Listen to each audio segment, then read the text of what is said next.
Selamat pagi para peserta webinar dan rekan-rekan sekalian. Kembali lagi dengan saya Farhan di Philip Morning Market Call pada tanggal 14 Februari tahun 2016, di mana agenda hari ini adalah mengenai indikasi ESG serta stock to watch atau saham-saham apa saja yang dapat kita perhatikan pada hari ini.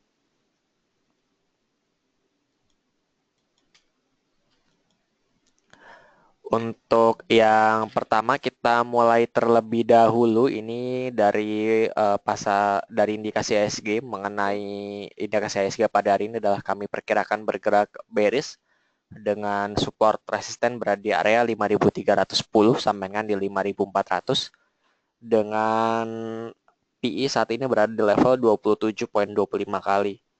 Penggerak pasar ISG pada hari ini adalah pasar Asia yang nampaknya dibuka sedikit menguat menyusul adanya Chinese consumer dan produce price ini yang nampaknya dirilis pada hari ini, di mana terjadi penurunan di ekspor sejak bulan Februari yang lalu. Sementara itu, ini ada dari berita regional mengenai Singapura. Ini nampaknya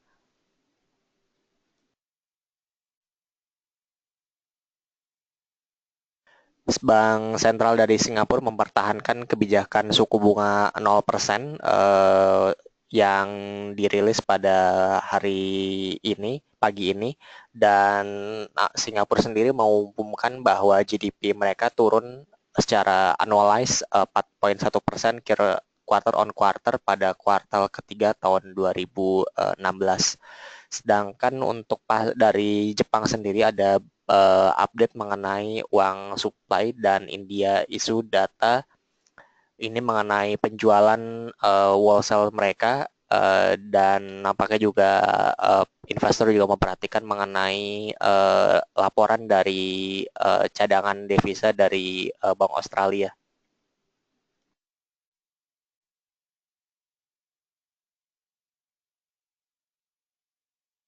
Untuk selanjutnya kita mulai mengenai stock news, di mana yang pertama adalah TINS, di mana TINS menyiapkan capex senilai 1 triliun rupiah pada tahun depan dan menargetkan produksi timah ini mencapai 30.000 ton atau meningkat dari target produksi tahun ini sebesar 25.000 ton.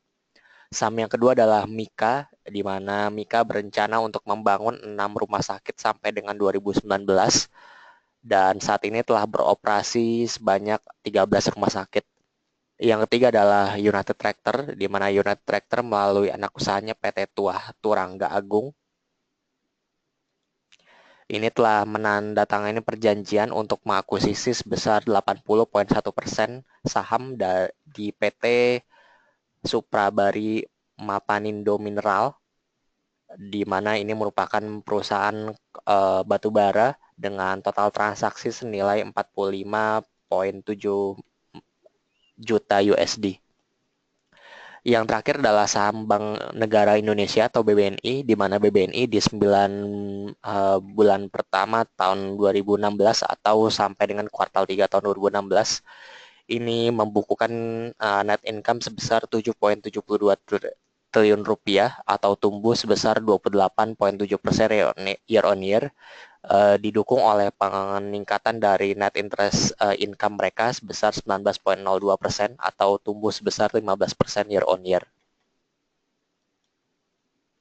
Baiklah, apabila Bapak dan Ibu mempunyai pertanyaan dapat diajukan melalui akun Twitter kami dan PMMC Research serta email kami di research@philip.co.id dan dapat menanyakan melalui question box kami yang telah disediakan. Webinar ini juga dapat disaksikan kembali melalui akun YouTube channel kami di Research Desk Philip Securities Indonesia. Terima kasih.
Baik, ini ada pertanyaan dari Ibu Rini Makmur mengenai Antam, Elsa, Garuda, dan Pegas. Untuk review dari Antam sendiri, untuk support resisten, ini resisten masih berada di area 860 dan support ini berada di area 770 untuk saat ini.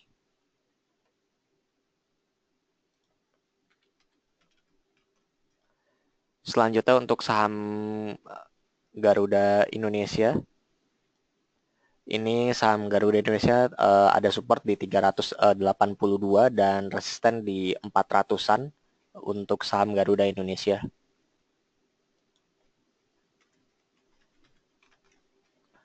Untuk saham Elsa ini ada support di 465 dan resisten di kira-kira 490.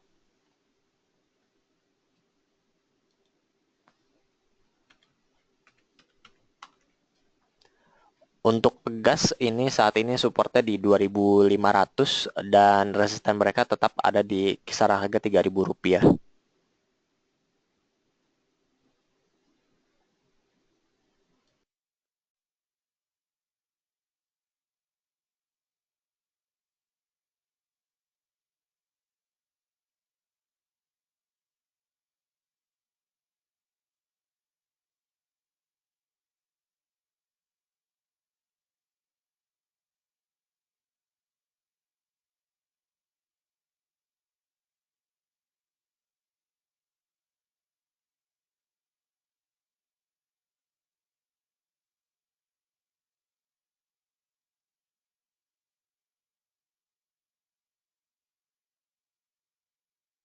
Untuk selanjutnya dari Bapak Erik Victor, bagaimana cara menentukan nilai standar deviasi dari suatu saham? Untuk standar deviasi dari suatu saham biasanya ini digunakan untuk menentukan PE dari suatu saham apakah sudah over value ataukah saat ini masih berada di under value. Biasanya standar deviasi ini merupakan rata-rata PE dari suatu saham tersebut dan bisa menentukan apakah saat ini dari historical PE yang sudah terjadi selama ini bisa kita lihat apakah saat ini harganya sudah over value, apakah sudah under value untuk saat ini.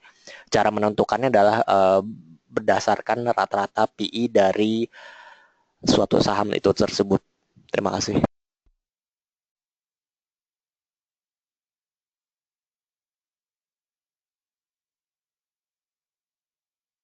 Dan selanjutnya ini mengenai indikasi IHSG pada hari ini. Indikasi IHSG pada hari ini kami perkirakan akan bergerak bearish dengan support resisten berada di level 5.310 sampai dengan di 5.400 di mana ini ada mengenai berita mengenai pasar Asia yang dibuka sedikit menguat, sedangkan di pasar US sendiri ini pasarnya melemah pada penutupan dini hari kemarin.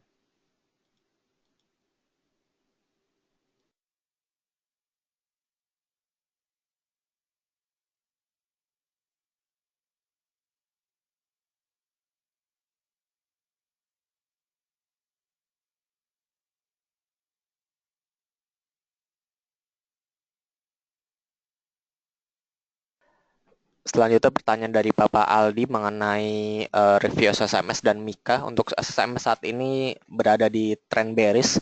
Kami belum menyarankan untuk masuk ke saham SSMS untuk saat ini dan dengan support ini berada di area 1.400-an.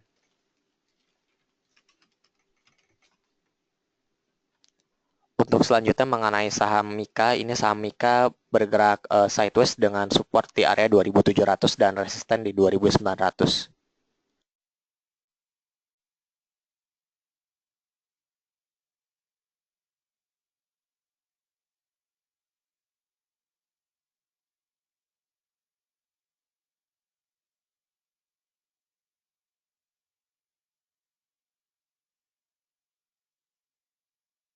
Untuk dari Bapak Albertus, apakah sudah saatnya masuk Pegas, Ali, dan BBRI? Untuk Pegas kami belum menyarankan untuk masuk untuk saat ini karena trennya masih beres untuk saat ini. Sedangkan untuk Ali juga saat ini masih dalam tren channel bearish-nya. Kami juga belum menyarankan untuk masuk ke saham Ali. Dan untuk saham BBRI ini saat ini nampaknya berhasil tertahan di EMA 50-nya dan kami bisa menyarankan untuk trading buy untuk saham ALIN. Maksud kami saham BRI ini sendiri sampai dengan berada masuk ke resisten di area 12.400.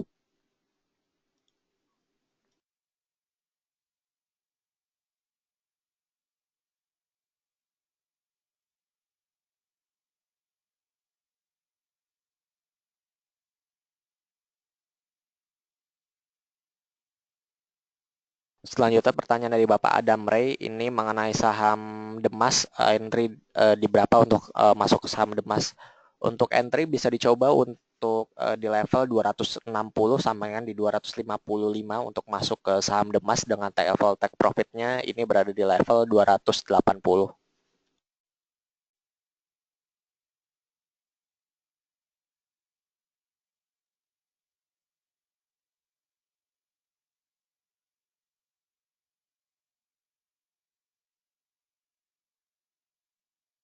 Selanjutnya mengenai saham total ini dari Bapak Antonius Leo. Untuk saham total saat ini secara jangka menengah nampaknya bisa dibilang cukup bullish untuk saat ini. Dan untuk secara jangka pendeknya berhasil breakout dari level resisten mereka yakni di 805 dan nampaknya akan bisa menuju ke level 840 sampai di 850.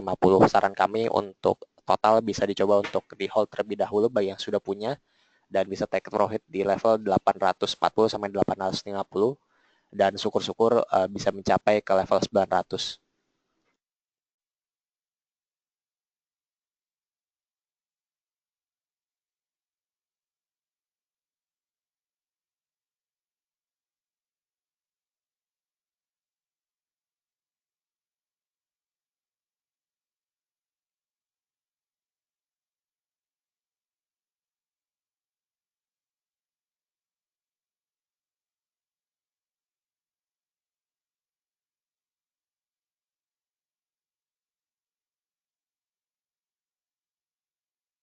Selanjutnya dari Bapak Ardiba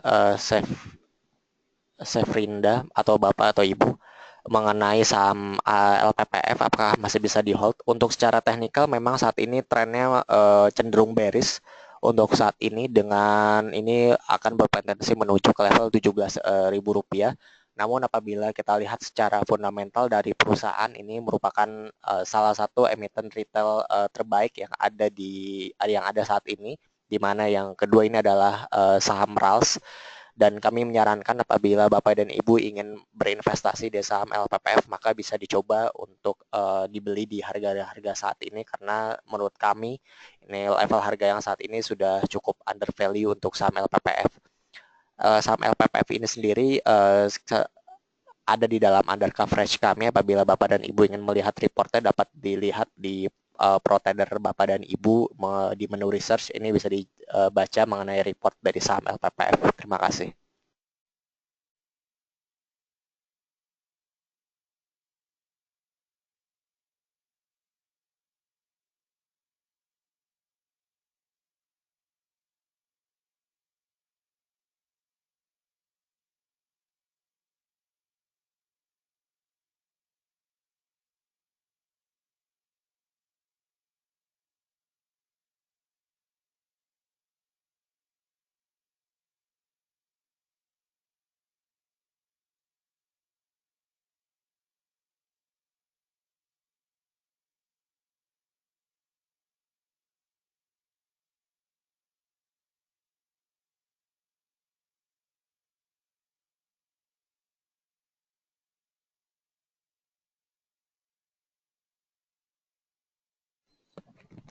Baik, pertanyaan selanjutnya dari Bapak Hendra Agustiar yang menanyakan untuk resisten dari saham DOIT. Baik Pak, untuk saham DOIT, di sini tampaknya trennya untuk jangka pendek ini masih cenderung sangat bullish trend dan kami melihat level support yang pertama ini belum berhasil ditembus oleh saham DOIT yaitu berada di sekitar level 407 sampai 410 untuk saham DOIT.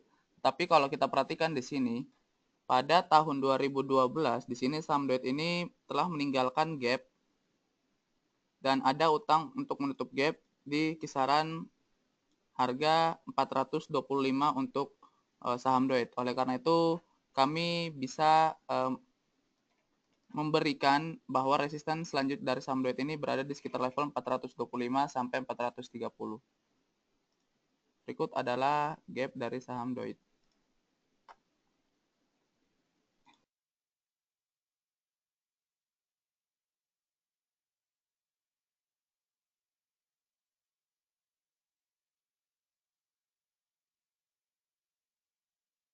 Masih melanjut pertanyaan dari Bapak Hendra Gustier untuk saham Astra Internasional.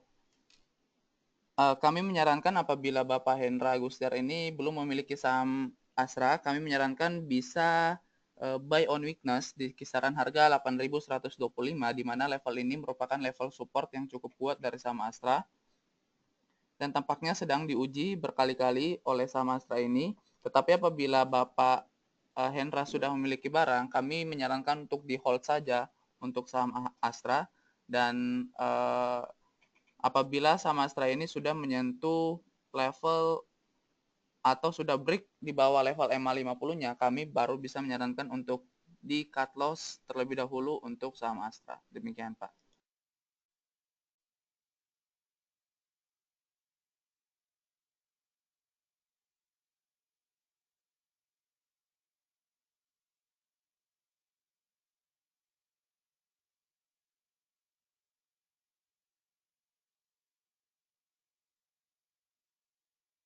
Baik, pertanyaan selanjutnya dari Bapak Erwin Yudo yang menanyakan untuk saham Doit, INAF, dan PPRO. Untuk saham Doit sudah saya jelaskan tadi sebelumnya.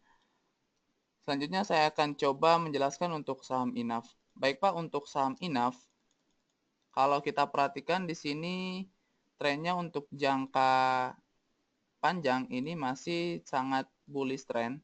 Jangka pendek, jangka menengah maupun jangka panjang ini masih bisa dikatakan bullish trend.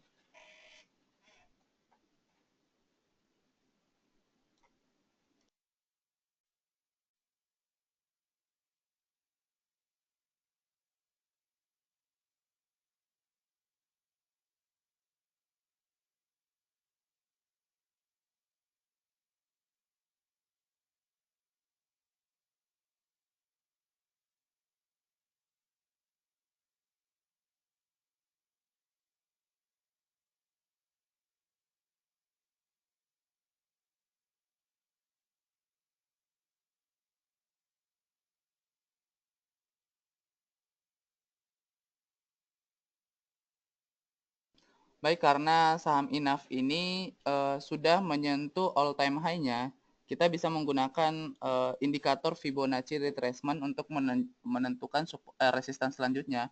Dan kami telah menemukan untuk resistance selanjutnya dari saham INAF ini berada di sekitar level 2.860 untuk resistance saham INAF. Sedangkan untuk PPRO, sama halnya dengan INAF, tampaknya sampai periode ini trennya untuk jangka panjang, pendek maupun menengah ini masih sangat terkonfirmasi untuk bullish trend. Tetapi sepertinya sampai periode ini sedang mengalami koreksi, dan koreksi ini merupakan koreksi sehat. Apabila Bapak Erwin belum memiliki saham, kami bisa menyarankan untuk entry point nanti di sekitar level MA20-nya untuk entry point-nya, sedangkan untuk target price untuk jangka pendek itu berada di sekitar swing high terakhir, yaitu berada di sekitar level 1460 sampai 1500 untuk saham PPRO. Demikian, Pak.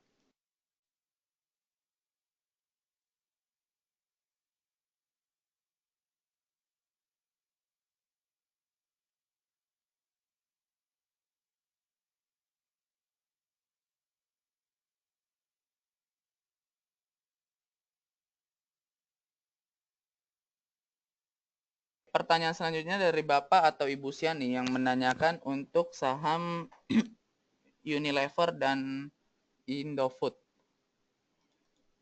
Baik, untuk saham Unilever, tampak kalau kita perhatikan trennya di sini untuk jangka menengah masih sangat sideways atau masih terkonsolidasi di kisaran level EMA 100-nya untuk saham Unilever. Apabila Bapak atau Ibu Siani ingin masuk, silahkan kami bisa merekomendasikan untuk entry point-nya itu berada di sekitar level MA 100-nya atau bisa buy on weakness di sekitar level 44.400 untuk saham INDF, Unilever maksud kami. Sedangkan untuk target price jangka pendek itu berada di sekitar level 46.000, di mana level ini merupakan salah satu level resisten dari saham Unilever. Sedangkan untuk saham Indofood, trennya untuk jangka pendek ini bisa dikatakan sudah atau sedang mengalami koreksi. Dan tampaknya kemarin saham Indofood ini sudah berhasil break ke bawah level EMA 20-nya dan ada potensi saham Indofood ini menuju ke level 8.500. Saran kami apabila Bapak atau Ibu Siani ingin masuk, silahkan kami menyarankan untuk masuk di sekitar level MA 50-nya atau di sekitar level 8.400 sampai level 8.500 untuk entry point-nya. Sedangkan untuk target price untuk jangka pendek itu berada di sekitar level EMA 20-nya, yaitu di sekitar level 8.750 sampai 8.800 untuk saham INDF. Demikian.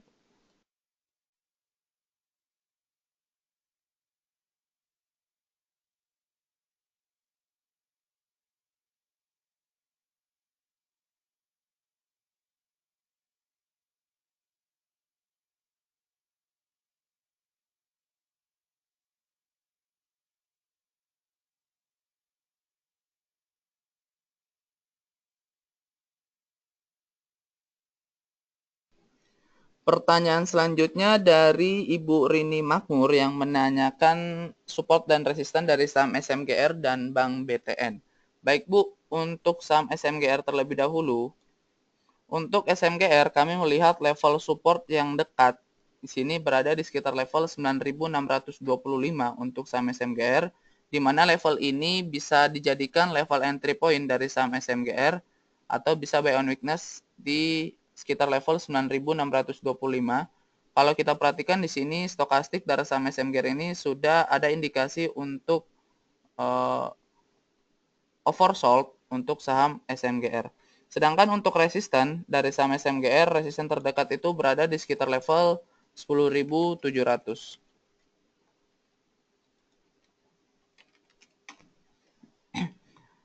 Untuk saham BBTN, kami melihat tampaknya trennya untuk jangka pendek ini masih sangat sideways untuk saham BBTN dan tampaknya support selanjutnya dari saham BBTN itu berada di sekitar level MA 100-nya atau di sekitar level 1860 untuk saham BBTN. Dan level ini juga bisa dijadikan level entry point apabila Ibu Rini ingin masuk ke saham BBTN. Demikian, Bu.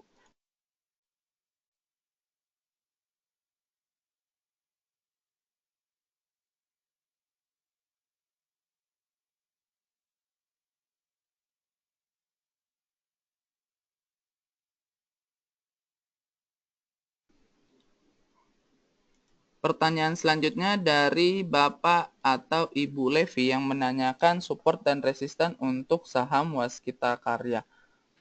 Baik untuk saham Waskita Karya, kami melihat level support yang cukup dekat dari saham Waskita itu berada di sekitar level EMA 100-nya atau berada di sekitar level 2.570 sampai 2.580 untuk saham Waskita. Sedangkan untuk resisten dari saham Waskita ini yang cukup dekat itu berada di sekitar level 2.720 untuk saham Waskita Karya. Demikian, Bu.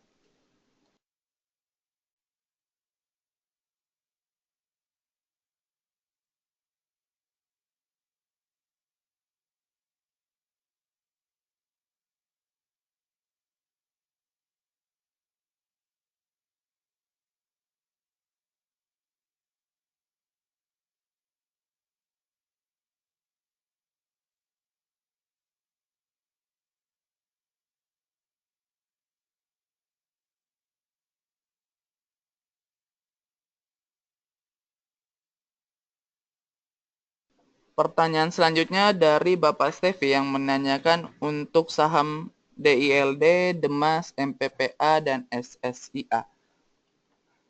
Baik Pak, untuk saham Demas sudah dijawab oleh rekan saya Farhan tadi. Saya akan coba jawab untuk saham DILD, MPPA, dan SSIA. Baik Pak, yang pertama untuk saham DILD terlebih dahulu.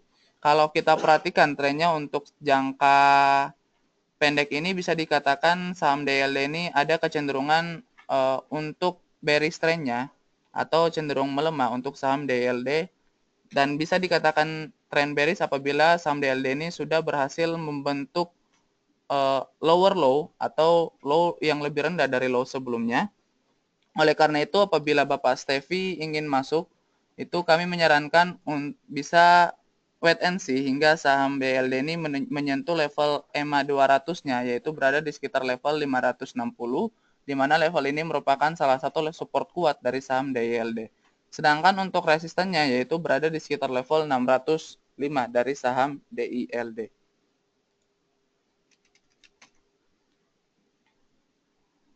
Selanjutnya untuk MPPA,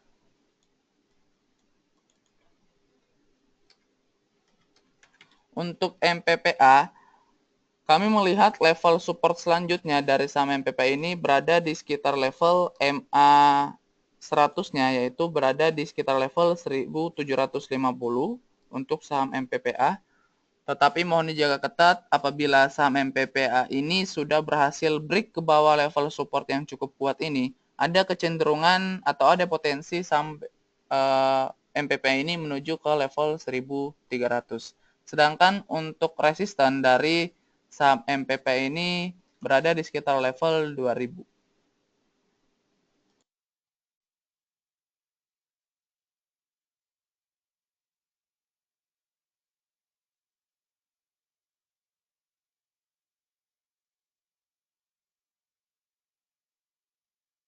Dan selanjutnya masih melanjut pertanyaan dari Bapak Stevi untuk saham SSIA.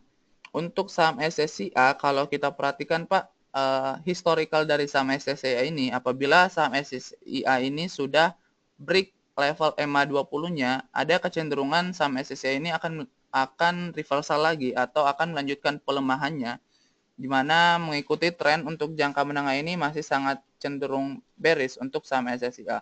Kami belum bisa menyarankan untuk entry ke saham SSIA, mengingat ada kecenderungan untuk pelemahan kembali ke saham SSIA.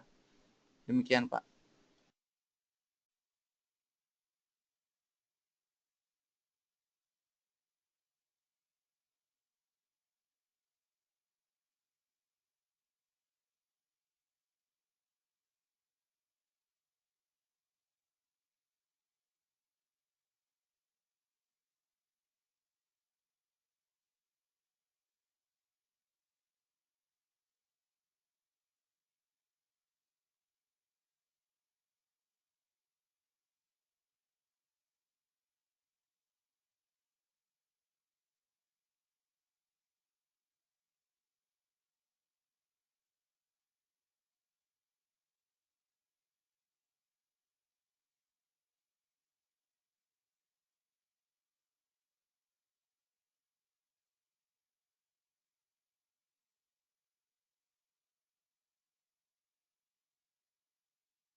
Pertanyaan selanjutnya dari Bapak Abdul Muin yang menanyakan untuk saham LPKR. Baik Pak, untuk saham LPKR, tampak kalau kita perhatikan di sini trennya untuk jangka menengah maupun jangka pendek ini masih cenderung melemah atau masih cenderung bearish, dan tampaknya support terdekat dari saham LPKR ini berada di sekitar level 900, di mana level ini merupakan level support yang sangat kuat dari saham LPKR. Kalau kita perhatikan di sini sudah diuji berapa kali? 1, 2, 3 kali untuk oleh saham LPKR ini. Oleh karena itu bisa dikatakan support ini merupakan support kuat dari saham LPKR.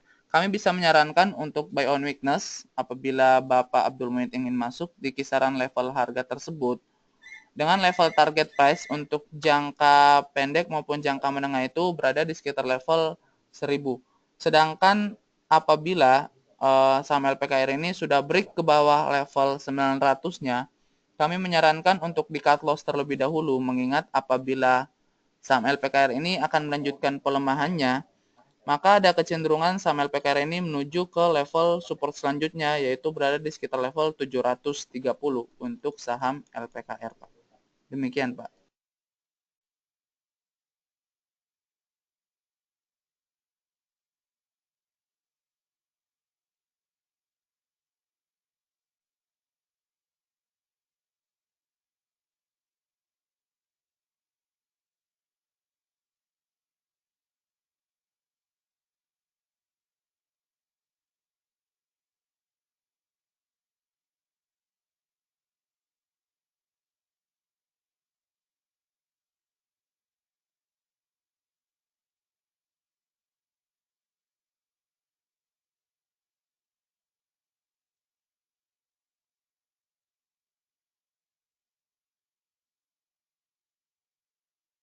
Pertanyaan selanjutnya dari Bapak atau Ibu Suandri yang menanyakan untuk saham MYRX volume tinggi tapi hanya di range harga 139 sampai 141. Apakah ada informasi yang bisa di-share? Dan INVS update terakhir apakah akan delisting? Baik, untuk Bapak Suandri, untuk saham MYRX maupun saham INVS ini sejauh ini kami belum bisa atau belum ada berita mengenai kedua saham tersebut. Jadi kami belum bisa spekulasi untuk kedua saham tersebut.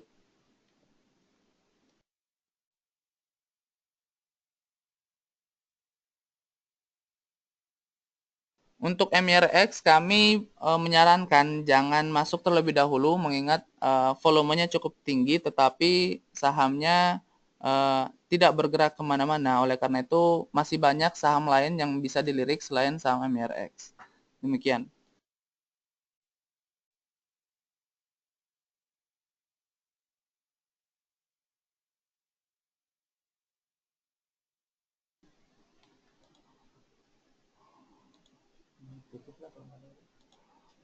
Baik, berhubung sudah tidak ada pertanyaan lagi, kami akan mengakhiri Philip Morning Market Call pagi ini. Terima kasih atas pertanyaan yang telah diberikan dan kami mengundang kembali Bapak dan Ibu untuk mengikuti Philip Morning Market Call untuk next week, hari Senin. Oleh karena itu kami ucapkan terima kasih dan selamat pagi dan sukses untuk investasi Bapak Ibu sekalian. Terima kasih.